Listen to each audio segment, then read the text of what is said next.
Bonjour tout le monde et bienvenue ou re-bienvenue si vous n'êtes pas nouveau. Oui. Ah, donc, on continue avec une saison avec les loups.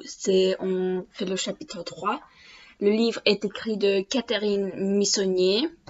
Donc, faites-vous confortable, prenez si vous voulez manger, mangez. Si vous voulez boire, buvez. Si vous faites quelque chose en même temps, bonne chance et on continue avec chapitre 3. Clément ne veut plus ni manger, ni boire, ni sortir, ni voir le soleil. Surtout pas le soleil, qui ce matin chauffe déjà l'air léger. Agnès adorait le soleil des matins de mai. Sur la terrasse, assise face à lui, visage tendu vers ses rayons, elle s'épanouissait de plaisir. Depuis 3 jours, Clément est enfermé dans sa chambre. Seule Caroline, son institutrice, la plus jolie maîtresse de la vestibule, la meilleure amie de sa mère, a réussi à pénétrer dans son antre. Dès elle a accepté la bouteille de lait et les tartines. Il ne sort que pour aller aux toilettes. Et encore, la plupart du temps, il pisse dans le lavabo de sa chambre. Dès qu'il lève le nez vers la fenêtre, il a envie de hurler. Agnès ne verrait plus le ciel bleu foncé au-dessus des cimes. Elle ne se trempera plus les pieds dans les torts après une longue marche. Elle ne le prendra plus contre elle, lui murmurant à l'oreille qu'il est le plus merveilleux des fils et la plus téméraire des hommes. Agnès ne descendra plus se baigner à Nice avec lui. Elle ne le guiderait plus dans la montagne sur la piste des loups.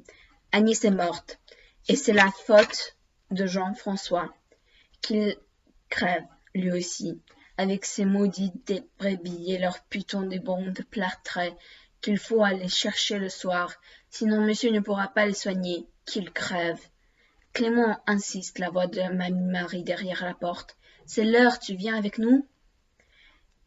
Ils vont lui offrir une belle messe d'enterrement. L'église sera pleine. En 4 ans, Agnès s'était fait beaucoup d'amis. Tout le monde l'aimait. Tout le monde la voulait un peu pour soi. Il n'irait pas chanter avec eux la tristesse d'avoir perdu sa mère. Est-ce que ça se chante, ces choses-là? Et après, ils vont la mettre dans la terre, pour qu'on ne lui pense plus. Dans la terre! Il va étouffer là-dessous. Elle aimait le grand air. Agnès, l'air vide de ses sommets. Ils vont l'enfuir. Clément ne l'accompagnera pas.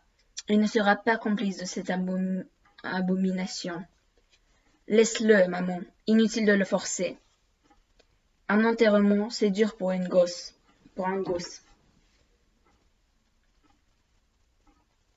Jeune-Froid se permet de jouer les protecteurs.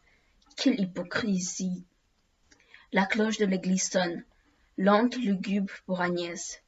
Des groupes silencieux, vêtus de noir, c'est des circonstances, sortent des maisons, et s'il voudrait que Clément se joigne à eux, il n'est pas d'ici, Clément, il n'a rien en commun avec eux. Il n'a que sa tante, la sœur d'Agnès, qui est venue de Lyon avec son mari, qu'il aime bien. Mais ils vont se coller avec les autres devant le cercueil. La cloche se tait enfin, et son entrée maintenant. Tout à l'heure, quand la cérémonie sera finie, ils repasseront devant la maison pour se rendre au cimetière. C'est comme ça qu'on fait d'habitude. On entre le mort tout de suite après la messe. On embrasse la famille en versant beaucoup de larmes, puis on va chez les parents boire un coup pour se réconforter. Clément les a observés à la mort du grand-père de son amie Stéphanie, il y a 2 ans. Quand ils reviendront, il ne pourra plus échapper à leur apitoiement. D'un seul coup, ils se sont piégés. Ils seront courants pour être au cimetière avant tout le monde. Il restera caché et quand ils seront partis, il ira dire au revoir à sa mère tout seul, au moins qu'il lui saute dans le trou pour se coucher à côté d'elle. Accroupi derrière une pierre tombale, au fond du cimetière, Clément est secoué des sanglots, ce trou dans la terre, avec les corps préparés pour descendre le cercueil, est abominable. La cloche sonne de nouveau. Ils prennent leur temps pour sortir. Ça doit être solennel. Un enterrement, il ne veut pas avoir l'air pressé. Clément a mal au genou. Il s'assoit dans la terre humide, le front collé contre la pierre tiède.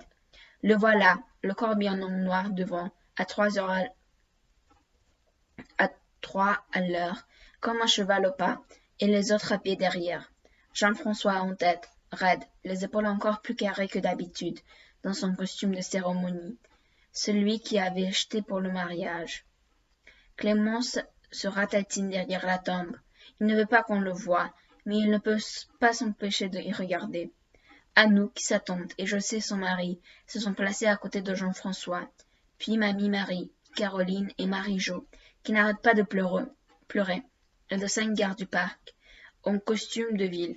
Jamais Clément ne les avait vus autrement qu'avec leur tenue de terrain. Ils ont l'air déguisés dans ces complets trop habillés. Puis le maire et le reste du village. Ils sont en moisson. Anouk parle à l'oreille de Jean-François, qui indique la maison du Montsion. C'est de lui qu'il s'inquiète. Qu'il continue, il ne rejoindra pas le troupeau. Il ne se placera pas à côté de Jean-François s'il n'était pas partenaire dans la plaine. C'est dur, ça dure, ça dure. Ils ne finissent pas de parler, de pleurer, de s'embrasser. Clément se met à les airs. Même morte, il n'arrête pas de l'accaparer. Enfin, Jean-François et Anouk font demi-tour. Clément attend qu'ils aient tous disparu pour sortir à sa cachette. Puis, malgré lui, il se place comme eux devant le trou et il pleure à gros hoquets. Il resta longtemps à pétiner la terre fraîchement, remué, assommé de tristesse. Des pas sur la route tirent de son égoutissement. Si on le trouve ici tout seul, on le reconduira gentiment à la ferme. Alors, d'un seul coup, Clément sait ce qu'il doit faire. Il prend une grande secousse sous un pot de fleurs et il se sauve, le plus vite qu'il peut vers la montagne, vers Malagratte, vers la Louve. Est-ce qu'elle est encore vivante, elle? Elle n'a peut-être pas bu depuis 2 jours. Agnès avait promis de l'aider. C'est à Clément de se chercher maintenant. Lui seul connaît l'endroit où elle se terre. Il est déjà 5 heures. En marchant bien, dans 2 heures, il devrait être au point de débattre de sentier qui monte vers la tanière. Le soir sera encore assez haut pour lui laisser le temps de retrouver le trou sur les nouvelles pousses du hêtre et de déposer le récipient rempli d'eau. Il y a aussi une petite illustration du enterrement, si vous voyez, comme ça. Clément marche d'un bon pas. D'une branche de noisetier, il s'est confectionné une canne.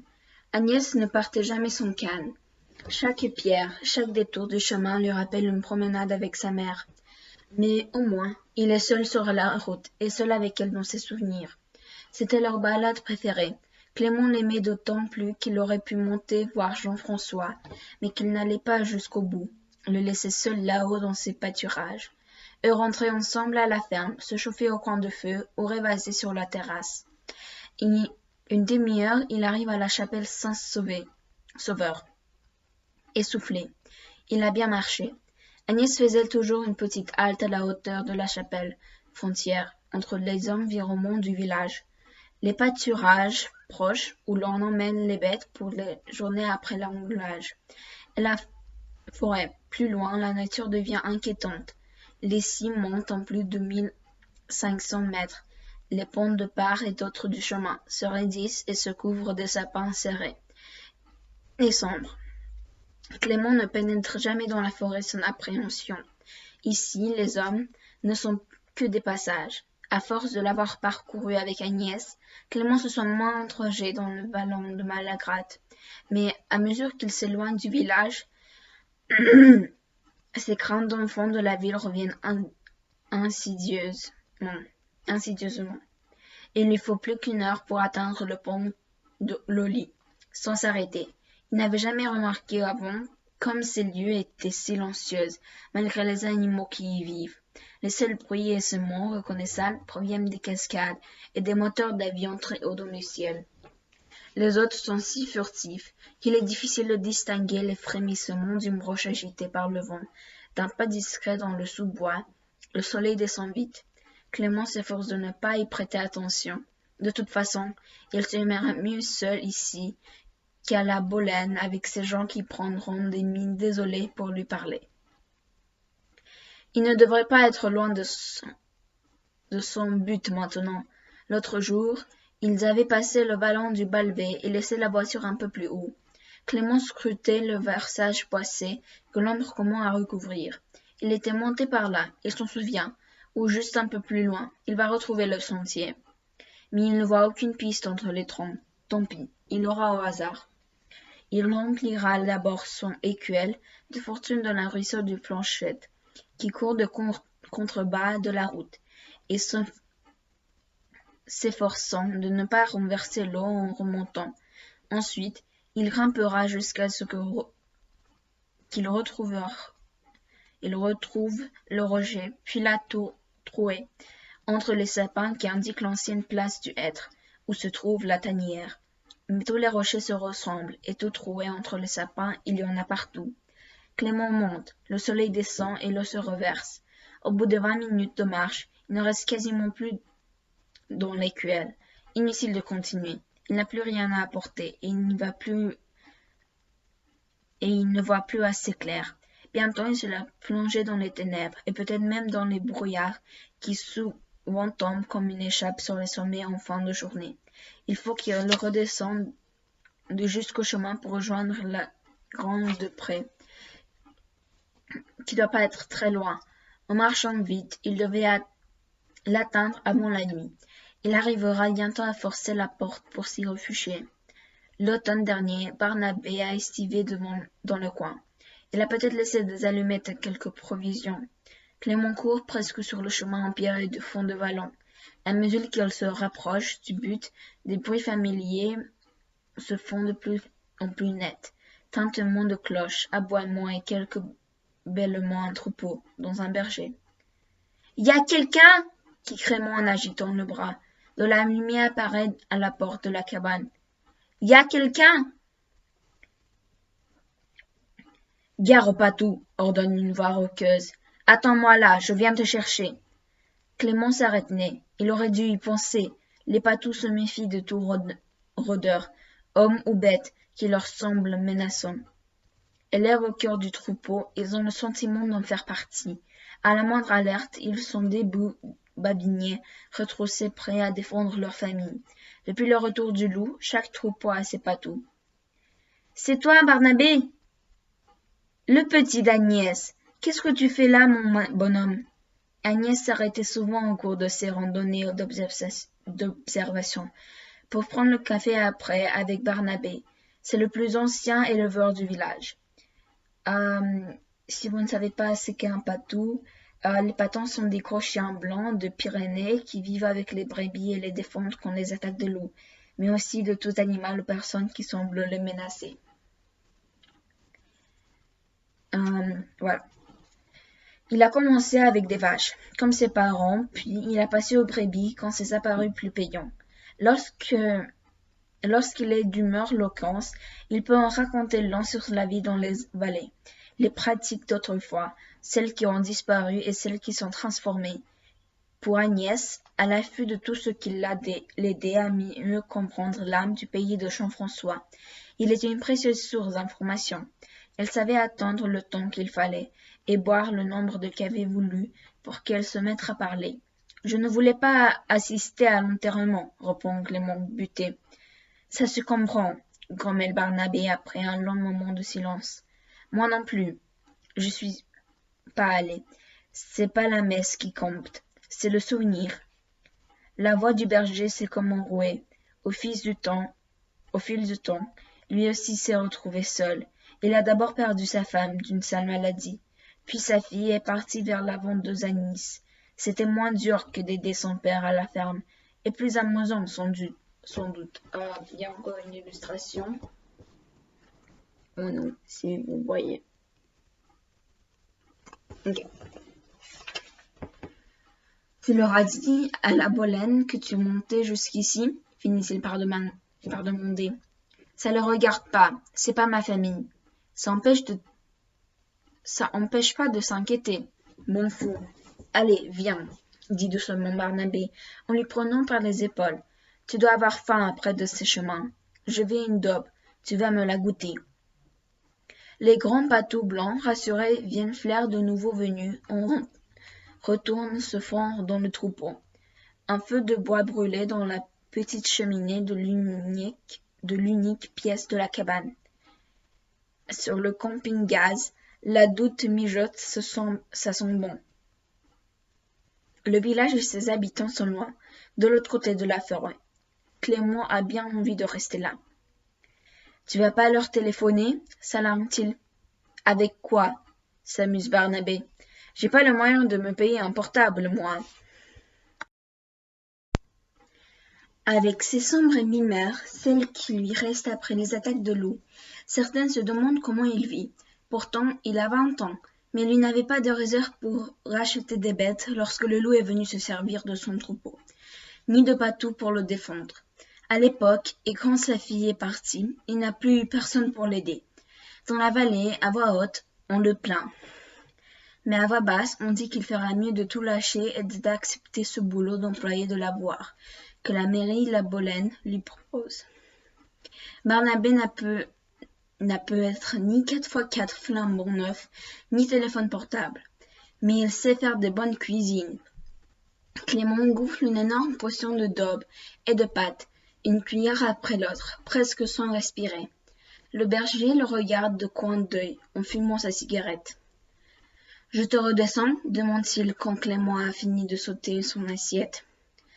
L'antique de 4L de Barnabé ne doit pas être garé loin. Le chemin carrossant d'arriver pratiquement jusqu'à la cabane. De nuit, on voit mal de trous et des pierres de plis, surtout avec le brouillard qui commence à tomber. Mais en roulant prudemment, en une demi-heure, Clément serait rentré à la ferme. Je peux pas dormir ici? Tu veux vraiment emmerder Jean-François? C'est de sa faute si ma mère est morte. Barnabé hoche la tête avec une moue fataliste, comme s'il regardait rouler une avalanche qu'il ne sert à rien d'endiguer. C'est bon pour ce soir, je te garde. De toute façon, avec mes fers à moitié fichus, je risquerais de mettre dans la fossée. Mais demain, faudra rentrer, petit. D'accord, soupire Clément. Demain, c'est loin. Il attend d'aviser. Le long du mur du fond n'est pas très large, et Barnabé dégage une odeur encore plus forte que celle de Jean-François quand il redescend après 5 jours à la Vieillette. Mais Clément est tellement épuisé qu'il s'endort en 2 secondes, juste le temps d'évoquer l'image d'Agnès entrant dans sa chambre pour l'embrasser. Et c'est tout pour le chapitre 3. Donc, je ne sais pas comment ça sent d'avoir perdu quelqu'un. J'ai perdu ma grand-mère, mais j'étais très petite et je ne comprenais pas ce qui se passait. Et je n'ai pas eu le temps de m'approcher d'elle très beaucoup. Mais je crois que je comprends pourquoi il ne veut pas aller au cimetière avec tout le monde. Il veut juste qu'il soit lui et sa mère. Je ne sais pas quoi dire. C'est gentil de Barnabé de l'avoir tenu et de savoir comment ça se sent d'avoir perdu quelqu'un ou plus beaucoup de personnes. Oui, et c'est tout. Et peut-être, je ne sais pas si je vais pouvoir faire encore un chapitre aujourd'hui. Je ne sais pas. Mais au revoir. Et si on se revoit, au revoir, je ne sais pas quoi dire. Ok, bye.